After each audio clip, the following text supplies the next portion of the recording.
Aaron McCarter with the NTSB. I was called and deployed here last night to Porter, New York for a plane crash that occurred yesterday at about 3:05 p.m. local time, June 11th, 2023. A Harmon rocket, November 85 Tango Papa, departed Shear Airport here in Porter, New York about 3 p.m., headed towards the south, performed a 180-degree turn, and proceeded to do a low pass over the runway towards the north. Witnesses reported that the airplane made a gradual left climbing turn where the pilot made an expletive over the radio, and the airplane did a sharp turn to the left and impacted trees and terrain behind me. The wreckage path was approximately 450 feet long, indicating a very high energy impact, and unfortunately the pilot was fatally injured during the accident. So our thoughts and prayers go out to the friends and the family of the pilot. The NTSB is going to be on scene here for the next 2 to 3 days. Tomorrow the wreckage will be recovered and removed to a location in Westfield, Massachusetts, where we will do a three-dimensional layout on a hangar floor to help better facilitate the investigation. As you can see, the weather, it's been raining substantially for the past 24 hours. It's not very conducive for an on-scene investigation behind me. The wreckage is in a field and it is extremely muddy and hard to work with. We're going to be looking at three things: the human, the machine, and the environment. The human being is the pilot. His qualifications: he was a well-seasoned pilot, had over 5,000 hours. He was a commercial pilot, well known and respected by his friends here at the airport. We're going to look at his qualifications, his time in the aircraft, his time in this particular airplane along with other aircraft.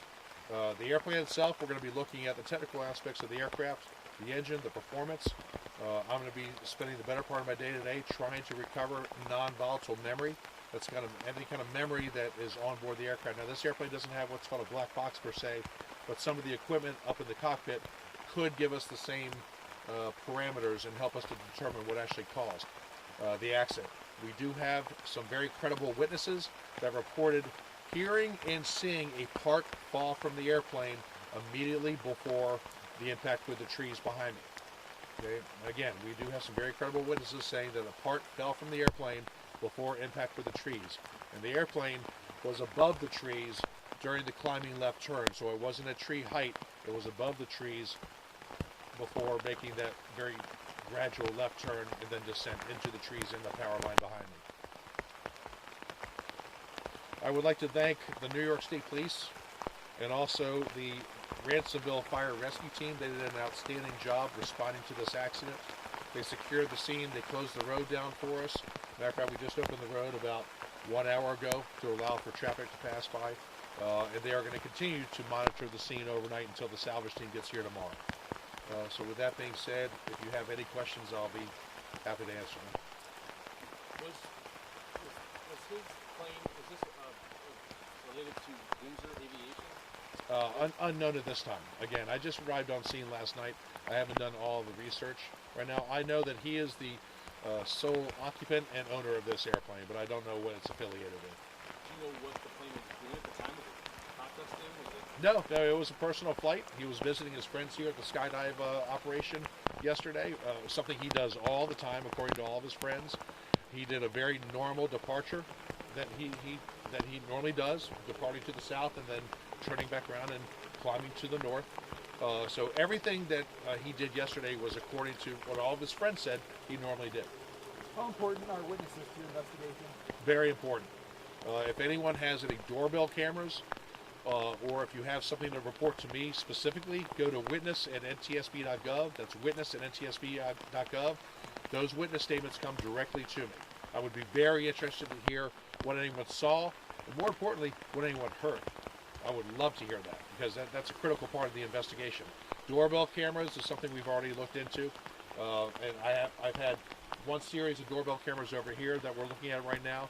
But again, anyone who has doorbell cameras or security cameras in the immediate area, please advise me, and I would love to get that downloaded.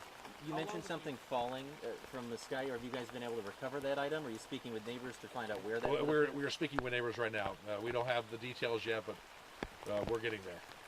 This is the fourth accident in about a month in this area. Talk about the, I guess, abnormality of that. Is this more frequent than normal?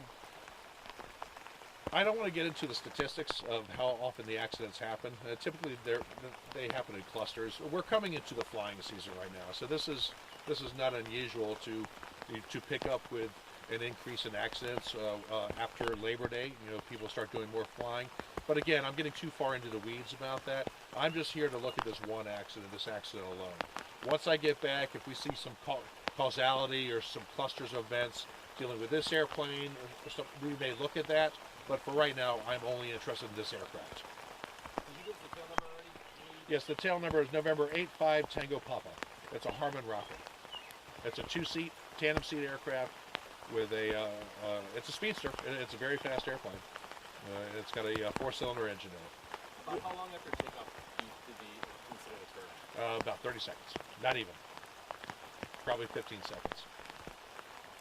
And the state police press release kind of calling for this, it was listed as an experimental. It's an experimental. There are lots of these airframes available. The Harmon rocket is based actually off of another aircraft's design, and it's designed to be modified and tailored to customized by the pilot itself. So there are lots of these airframes available. Yes. I'm sorry if you mentioned it. How old was the aircraft? Unknown at this time. So he was what's his relationship with the airport here? He just knows who they Friends, are? very good friends. Very good friends. And as far as his experience, he said he's a very experienced pilot. Well-seasoned commercial pilot, over 5,000 hours. I believe, actually, I know that he's a former Banner pilot. He's also a pilot who does crop dusting. He has several aircraft in his fleet.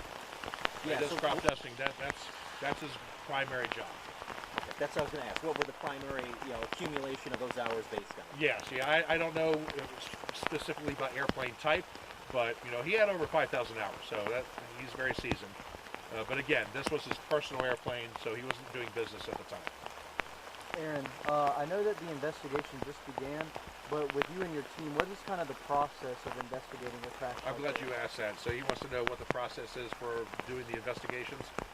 Typically speaking, I will be on scene between 2 and 3 days, doing the on-scene examination, gathering the non-volatile memory, doing all the witness interviews, looking at cameras, and gathering the evidence. I'm also, later on this afternoon, I'm going to be going down to his home-based airport down south, which is if you... actually, I don't have that in my notes right now, but it's only about 20 miles south. That's where his airplane is based. In about a week to 10 days, I will write a preliminary report, which will have all the information discovered on scene. In 12 months, a factual report will come out that has all the factual information gathered up until that point. And between 12 and 18 months after the accident took place, the probable cause will be issued and signed off by the NTSB board members in Washington, D.C. So that's the process. It takes a while because, again, I have to gather information. I will take parts back with me to the lab for examination from our laboratory in Washington, D.C., along with the download of the units that I discovered on board with the non-volatile memory. So it's a fairly long process, but that's just to make sure that we do it right. Any other questions? My last question would be, have you and your team seen an uptick in personal flight crashes? Nothing out of the ordinary. There's no anomalies in terms of airplane crashes. This is a very seasonal type of event. So when the nice weather starts coming in, people start getting in their airplanes and flying more. So statistically speaking, no, we haven't seen anything unusual. Thank you very much.